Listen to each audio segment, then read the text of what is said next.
তো নমস্কার বন্ধুরা, আশা করি সবাই ভালো আছো। তো আজকে রেশন কার্ডের ফর্ম নাম্বার 14 কীভাবে ফিল আপ করবে সেটি আমি দেখিয়ে দেবো। আর এই রেশন কার্ড 14 ফর্ম নাম্বার 14 কাদের লাগবে? যারা নতুন পরিবারে নাম স্থানান্তরিত, অর্থাৎ কোনো ফ্যামিলি থেকে নতুন নিউ ফ্যামিলিতে নাম যোগ করবে। সেটা হচ্ছে বিবাহ সূত্রে হতে পারে বা কোনো কারণবশত হতে পারে। এক ফ্যামিলি থেকে অন্য ফ্যামিলিতে তোমরা রেশন কার্ড ট্রান্সফার করবে। তোমাদের জন্য শুধুমাত্র বিবাহের ক্ষেত্রে না, বিভিন্ন কারণে যারা নাম রেশন কার্ড স্থানান্তর করতে চাও বা ট্রান্সফার করতে চাও, তাদের কিন্তু এই ফর্মটা লাগবে। অর্থাৎ নতুন পরিবারে স্থানান্তরিত করার জন্য কোনো ব্যক্তি কিন্তু এই ফর্মটা দিয়ে আবেদন করতে পারবে। তো সেই আবেদনটা কী করে করবে সেটি আমি দেখিয়ে দেবো, এবং এই ফর্মটা কোথায় পাবে সেটা আমি ভিডিওর শেষে দেখিয়ে দেবো। এবং ফর্মটা ফিল আপ করার সময় একটা বিষয় তোমাদেরকে মাথায় রাখতে হবে, যে বিষয়টা হচ্ছে ফর্মে কোনো ফিল আপ করার সময় কোনো কাটাছেঁড়া করা যাবে না। আর ফিল আপ করার সময় মাথায় রাখতে হবে ফর্মটা যেন সঠিকভাবে ফিল আপ করা হয়, কোনো ভুল যেন ডাটা এন্ট্রি না হয়। আর যদি ভুল ডাটা এন্ট্রি হয়ে যায় তাহলে কিন্তু সেই যখন তোমার রেশন কার্ডটা বেরিয়ে আসবে তখন কিন্তু সেই রেশন কার্ডটায় ভুল ডাটা চলে আসবে। তো আশা করি এই ভিডিওটা দেখলে তোমরা খুব সহজেই বুঝতে পারবে যে ফর্মটা কীভাবে ফিল আপ করবে সঠিকভাবে। আর এর জন্য কোনো অফিস আদালতে যেতে হবে না। নতুন যারা বিয়ে করেছেন তাদের কিন্তু 1 বছর পরে বা কিছু সময় পরেই কিন্তু এই কাজটা করতেই হবে। তো তোমরা কিন্তু অবশ্যই এই ভিডিওটা মনোযোগ সহকারে দেখো, তাহলে আশা করি কোনো সমস্যা হবে না। তো চলো দেখে নিই কীভাবে ফর্মটা ফিল আপ করবো। এবার এখানে প্রথমেই যেটা আছে সেকশনে সেকশনে বলা হয়েছে যে যে নিউ ফ্যামিলিতে যাবে, অর্থাৎ যে আবেদন করবে তার নাম, ration card type, ration card number, আর তার সাথে কী সম্পর্ক, অর্থাৎ হেড ফ্যামিলির সাথে কী সম্পর্ক রয়েছে সেগুলো এখানে দিতে হবে। অর্থাৎ সোজা কথায় হবে, যে নাম ট্রান্সফার করবে তার নাম প্রথমেই বসিয়ে দিবে এই জায়গাটায়। বসিয়ে দেওয়ার পর রেশন কার্ড টাইপ যে দেখছো সেখানে রেশন কার্ড কী ধরনের সেটা রেশন কার্ডে দেখতে পারবে। ডবল এ ওয়াই না পি ডবল এস না এস পি ডবল এস আর এস কে ওয়ান, এখানে বিভিন্ন ধরনের অপশন আছে, যেটা হবে সেটা এখানে টিকমার্ক দিয়ে দেবে। দেওয়ার পর নিচে রেশন কার্ড নাম্বারটা দিয়ে দেবে। আমি 1 2 হিসেবে লিখে দিয়েছি, আবার এটাই বসিয়ে দিও না, তবে তোমরা রেশন কার্ডের যে নাম্বারটা আছে সেটা দেখে সঠিকভাবে বসিয়ে দেবে। দেওয়ার পর তারপরের কলমে বলছে relation with the member whose details given below. আর তারপরের অপশনে আছে relation with the head of family, অর্থাৎ HOF অফ নিউ ফ্যামিলি। তো এই দুটো কলম আমি পরে বলছি যাতে তোমাদের বুঝতে সুবিধা হয়। তো তারপরে সেকশন বিতে আমরা আসি। সেকশন বিতে আসলে দেখতে পারবে existing card type and a member of the head family any other member details. এখানে বলছে কি, যে কোনো মেয়ে যদি তার বিবাহ সূত্রে তার বাপের ফ্যামিলি থেকে তার স্বামীর ফ্যামিলিতে চলে যায়, তাহলে এখানে হচ্ছে স্বামীর নামটা দিতে হবে। নামের জায়গায় তোমরা স্বামীর নামটা দিয়ে দেবে, তারপরে রেশন কার্ড টাইপটা দিয়ে দেবে, তারপর রেশন কার্ড নাম্বারটা দিয়ে দেবে।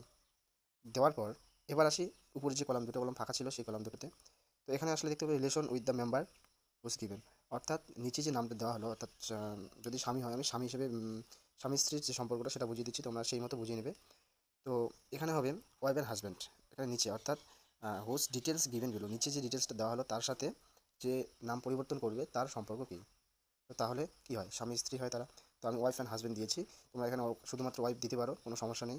এবার নিচের অপশনে আসি রিলেশন উইথ HOF, মানে রিলেশন সম্পর্ক হ্যাড ফ্যামিলি, মানে সম্পর্কটা হবে হ্যাড ফ্যামিলির সঙ্গে যে নিউ মেম্বার যাইতেছে তার সম্পর্ক কী। তাহলে কি, তাহলে নতুন ফ্যামিলির যে হেড অফ দ্য ফ্যামিলি আছে তার সাথে যে নতুন ফ্যামিলিতে যাচ্ছে তার সম্পর্ক কী হচ্ছে, বৌমা। তার জন্য আমি নিচে কিন্তু এখানে ডটার ইন ল লিখে দিয়েছি। ঠিক আছে, তোমরা দেখতে পাচ্ছ ডটার ইন ল আমি লিখে দিয়েছি। এখানে এই সম্পর্কটা লিখে দিবে, তোমরা যদি না বুঝে থাকো কমেন্ট করো, আমি যতটা পারবো হেল্প করে দেবো। তারপরে সেকশন বি চলে গেলো, এবার সেকশন সিতে আসবো। সেকশন সিতে আসলে দেখতে পারবে কি, যে এখানে বলছে reason of the shifting to new family, কী কারণে নিউ ফ্যামিলিতে শিফটিং হচ্ছে, এটা কিন্তু অবশ্যই দিতে হবে। ঠিক আছে, এই সাইডে তোমরা টিকমার্ক দিয়ে দিবে, এই জায়গায় টিকমার্ক দিয়ে দিবে। তো এবার হচ্ছে প্রথমে যেটা আছে হচ্ছে ম্যারেজ প্রুফ, সেটা হচ্ছে বিবাহিত কারণে, আমি যেটা দেখিয়ে দিচ্ছি এখানে মূলত, যেটা বিবাহিত কারণে নাম পরিবর্তন করে। তো প্রথমে যেটা অপশন আছে সেটা হচ্ছে যদি বিবাহিত কারণে হয় তাহলে সাইডে টিকমার্ক দিয়ে দিবে, অথবা ডিভোর্স বা সেপারেশন। ঠিক আছে, এই দুটো কারণে যদি, ডিভোর্সের কারণে যদি হয় তাহলে এর সাইডে যে আছে এখানে টিকমার্ক দিয়ে দিবে। ঠিক আছে, অথবা আদার্স রিজন, যদি আদার্স অন্য কোনো কারণে নাম পরিবর্তন করতে চাও তাহলে কিন্তু সেলফ ডিক্লারেশন তোমাদের হাতে কিন্তু লিখে সেটা অ্যাটাচ করে দিতে হবে এই ফর্মের সঙ্গে। ঠিক আছে, এখানে কিন্তু এই যে কয়েকটা অপশন, এই যে একটা অপশন, এই একটা, ঠিক আছে, এই অপশনগুলো কিন্তু খুব মনোযোগ সহকারে তোমাদের ফর্মটাতে ফিল আপ করতে হবে, নাহলে কিন্তু ফর্মটা ভুল হয়ে যাবে। এখানে যে অপশনটা আছে আর এই কয়েকটা অপশন কিন্তু তোমাদের মনোযোগ সহকারে ফিল আপ করতে হবে। তো এবার আসি আমরা সেকশন ডি।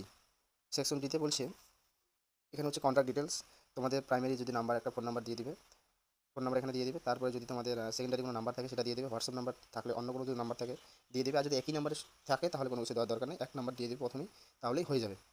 আর যদি ইমেল আইডি থেকে থাকে তাহলে সেটা দিয়ে দেবে। আর তার নিচে দেখো এখানে বলছে if you want to us to send email and other important message, তোমরা যদি এখানে একটা বক্স দেখতে পাচ্ছ, এই বক্সে যদি টিকমার্ক দিয়ে দাও তাহলে কী হবে, এখানে টিকমার্ক দিলে সেখান থেকে অর্থাৎ অফিসে যখন তোমাদের এই ফর্মটা নিবে অর্থাৎ কাজ যখন করবে তখন কিন্তু কোনো মেসেজ কোনো কিন্তু আসবে না তোমাদের মোবাইলে। তোমরা যদি চাও সেটা তাহলে টিকমার্ক দিবে, আর যদি না তুমি চাও না এটাকে ব্ল্যাঙ্কে ছেড়ে দেবে, এটাকে টিকমার্ক দেওয়ার কোনো প্রয়োজন নেই। তারপরে সেকশন ইতে আসলে কী হবে, other details of existing DRC holder of the new family, অর্থাৎ এখানে নিউ ফ্যামিলি যে নিউ ফ্যামিলিতে আছে অর্থাৎ নিউ ফ্যামিলির যে মেম্বারগুলো রয়েছে সেখানে 3জন 4জন যতজন আছে তাদের আমি একটা বুঝিয়ে দিচ্ছি, সেই মতো পরেরগুলো কিন্তু বসিয়ে দিবে। তো এখানে বলছে প্রথমে নিউ মেম্বার, এখানে নিউ মেম্বার বলছে। তো নিউ মেম্বার এখানে হচ্ছে প্রথমে দিতে হবে তার নামটা দিয়ে দিলে, তারপর রেশন কার্ড নম্বর ভালো করে দেখে দেখে রেশন কার্ড নাম্বারটা বসিয়ে দিবে। তারপর কার্ড ক্যাটাগরি সেটা পিপিএপি ডবল এস হতে পারে, এসপি ডবল এস হতে পারে, ডবল ওয়াই হতে পারে, যেটা হয় সেটার পাশে টিকমার্ক দিয়ে দিবে, আমি যেমন করে দিয়েছি এখানে। টিকমার্ক দেওয়ার পর এবার হচ্ছে আধার কার্ডের যে নাম্বারটা সেটা ভালো করে দেখে বসিয়ে দিবে। আর এখানে কিন্তু এই যে আচ্ছা পরে বলছি এটা, তারপরে হচ্ছে হোয়েদার পারসন উইথ ডিসেবিলিটি, সে যদি হ্যান্ডিক্যাপ হয়ে থাকে তাহলে এখানে ইয়েস এবং নো দেওয়া আছে, ঠিক আছে, ইয়েস এবং নো দেওয়া আছে। যদি ইয়েস হয় সেটা ইয়েসের ঘরে টিক দিবে, আর যদি নো হয় তাহলে নো, অর্থাৎ যদি হ্যান্ডিক্যাপ হয়ে থাকে তাহলে ইয়েসের ঘরে, আর যদি না হয় তাহলে নোর ঘরে টিকমার্ক দিয়ে দিবে।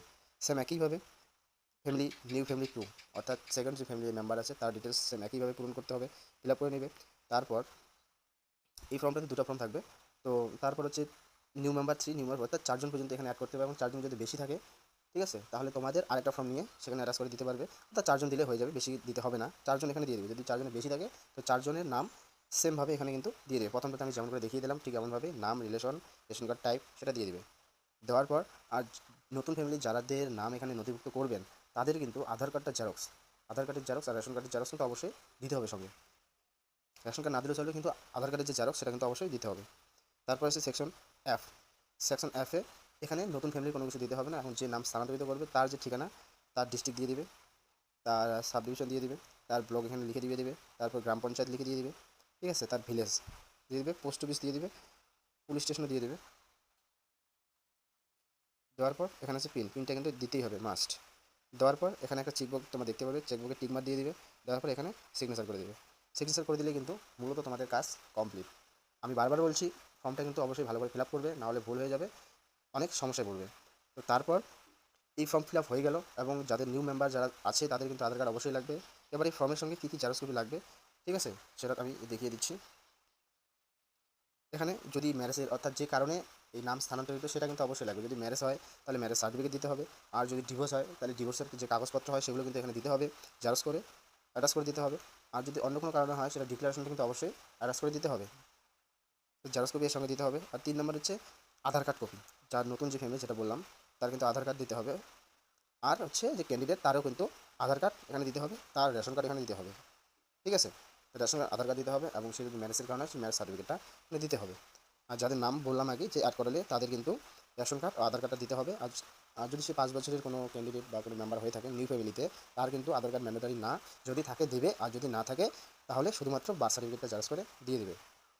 তো এই ছিল আজকের মূলত ভিডিও, যদি ভালো লাগে তাহলে ভিডিওটা লাইক শেয়ার কমেন্ট করে দিবে। আর এই ফর্ম যে রেশন কার্ডের 14 নম্বর ফর্ম তোমরা কোথায় পাবে সেটা আমি এখন দেখিয়ে দেবো, তো সেখান থেকে তোমরা খুব ইজিলি খুব সহজেই ডাউনলোড করে নিতে পারবে। তো চলো দেখে নিই। তোমরা সরাসরি চলে আসতে হবে কোনো একটা ব্রাউজারে, মোবাইলে ক্রোম ব্রাউজার হতে পারে, সেটা যে কোনো ব্রাউজারে তোমরা চলে আসবে। আসার পর আমি ক্রোম ব্রাউজারে যাচ্ছি, ক্রোমে গিয়া এখানে তোমাদের সার্চ দিতে হবে FOOD.WB.gov.in, আমি ডিসপ্লেতে লিখিয়ে দেবো ভালো করে, তোমরা সেটা দেখে ভালো করে টাইপ করে নেবে, ঠিক আছে।